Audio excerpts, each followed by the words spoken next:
These are traditional papier-mâché dolls from Mexico. Dolls, a symbol of perfection. These Lupitas are anything but.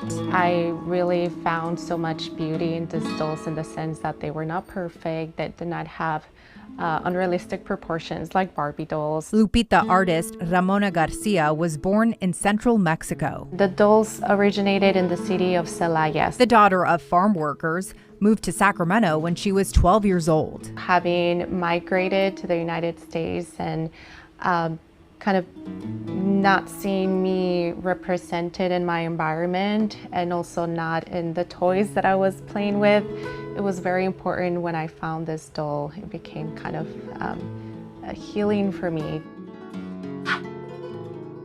I actually picked up some bad habits and developed eating disorders, and when I was in college, I was working with an art therapist, and so the reason I came to find the doll again is because she recommended I find a cultural object, because a lot of what I was going through was just that missing my culture and feeling, that I'm not connected.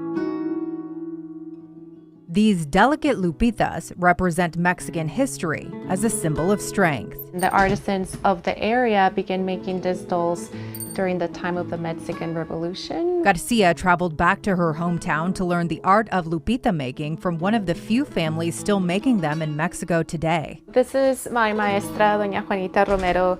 She is the artisan that I initially found and worked with, and the one that taught me everything about the papier-mâché dolls, the tradition, where it comes from, how it's made. Now she's teaching young girls and women in Sacramento how to make the dolls in hopes they find beauty in their own imperfections. They have dents, the marks made by the artisans are not perfect lines.